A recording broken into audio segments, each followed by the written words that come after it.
Good evening, visitors. Welcome to the Australian War Memorial's last post ceremony. My name is Troy Clayton, and joining us today from the Royal Australian Navy is Captain Simon Sykes. We warmly welcome the members of the Kersley Dawn Service Committee in attendance this evening. We welcome the veterans who have served, those that are still serving, and the families that love and support them. The live stream of this ceremony is made possible by the Return and Services League of Australia and the RSL and Services Club Association. We welcome members who are watching the broadcast of this ceremony across Australia. During this evening's ceremony, wreaths will be laid at the base of the Pool of Reflection by visitors to the memorial. If you're able, please stand and join in singing the National Anthem.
The Australian War Memorial was the vision of Charles Bean, Australia's First World War official historian. Bean landed with the Australian troops on Gallipoli and stayed with them at the front through to the end of the war. The idea of this national memorial and museum came to him at Pozières, France, in the depths of the bloody fighting of 1916. Bean's idea was that this would be a place where families and friends could mourn their loved ones buried in faraway places. It would also be a place that could help all Australians understand what these men and women had endured and what they had done for us.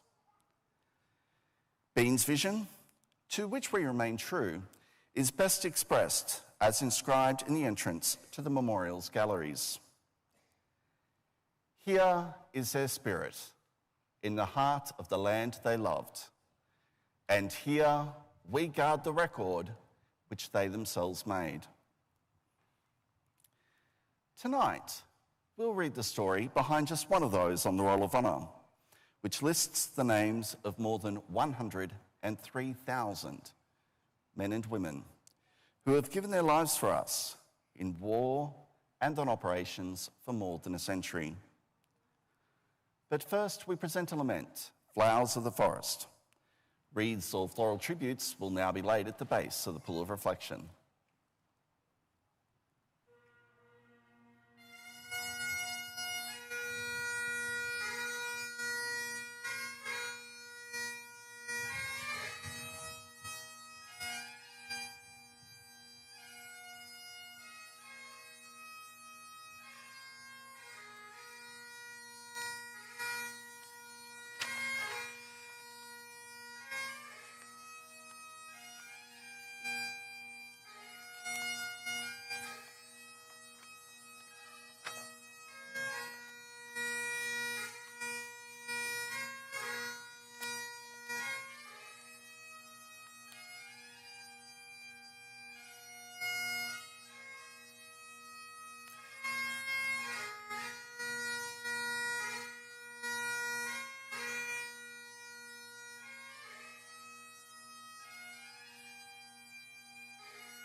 Today we remember and pay tribute to Private Gordon Henry McLean. Gordon McLean was born in Kurri Kurri, New South Wales, on the 3rd of January 1918, the son of David and Eliza Ann McLean. McLean moved to Abernethy, a small town in the Hunter region of New South Wales, as a young child. He went on to work as a farm labourer in the district until he enlisted in the 2nd Australian Imperial Force on the 18th of June 1940. Entering camp at Tamworth, he was initially posted to the 7th Battalion, but in late July transferred to the newly raised 2nd 18th Infantry Battalion. The headquarters of the new battalion opened at Walgrove Camp, west of Sydney, in mid-July. Recruits, drawn mostly from northwest New South Wales and Sydney, trained at Walgrove until mid-August before moving to Ingleburn, south of Sydney, and then to Bathurst. Part of the 22nd Brigade of the 8th Australian Division, Private McLean and the 2nd 18th sailed for Sydney, bound for Singapore, in early 1941. Arriving in Singapore in mid-February, the 2nd 18th moved north to Port Dickson in Malaya, where the men began training for service in tropical conditions. In March, McLean and his comrades moved to Seremban in central Malaya. In late August, to Jemaluang on the east coast, and in early September to Mersing. With war with Japan increasingly likely, the battalion set to preparing defensive positions. By the 7th of December 1941, when Japanese forces attacked Pearl Harbor, Japan had already been at war for 3 years, beginning with the invasion of China in 1937.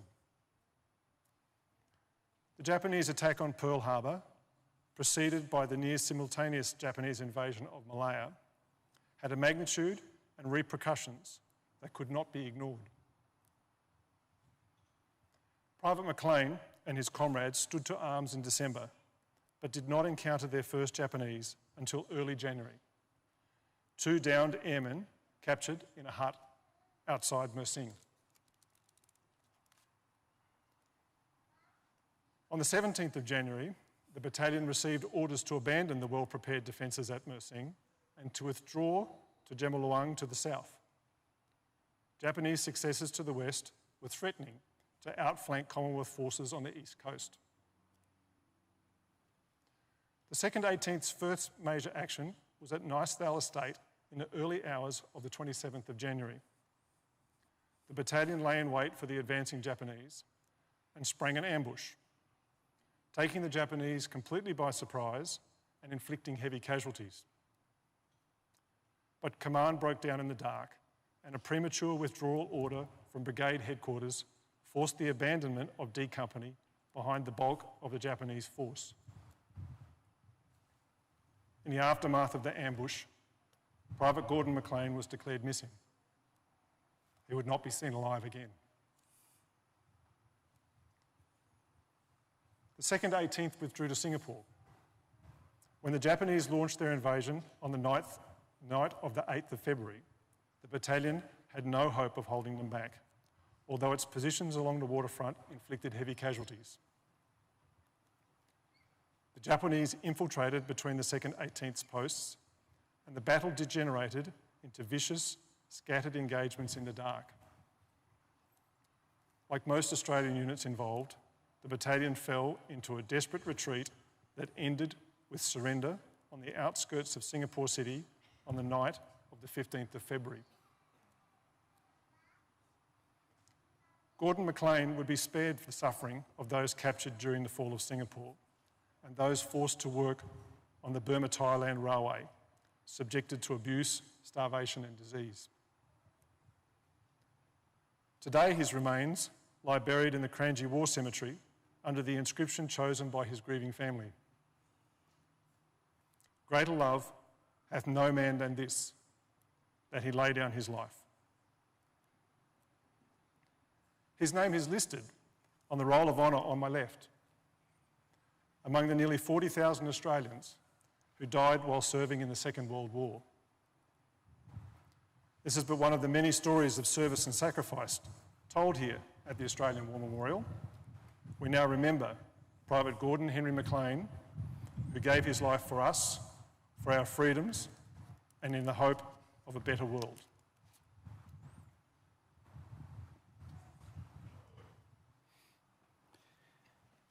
Please stand for the reading of the Ode and the sounding of the last post.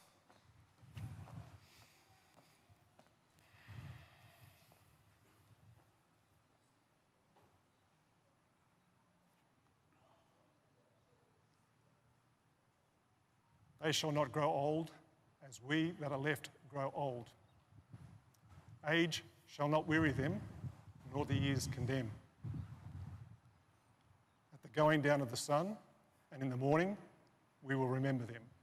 We'll remember them.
Lest we forget. Lest we forget.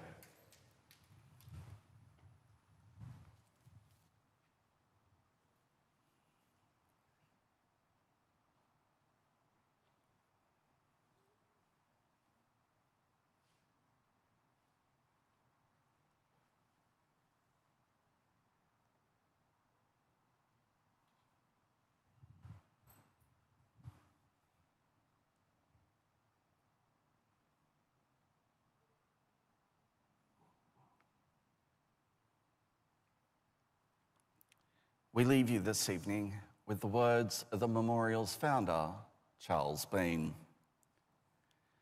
Many a man lying out there at Pozières or in the low scrub of Gallipoli with his poor, tired senses barely working through the fever of his brain has thought in his last moments, well, it's over. But in Australia, they will be proud of this. Ladies and gentlemen, girls and boys, that concludes the last post ceremony. On behalf of the director, staff and volunteers, thank you for visiting the Australian War Memorial today and for your continued support during the Memorial's development project. We wish you all a very pleasant evening. Thank you.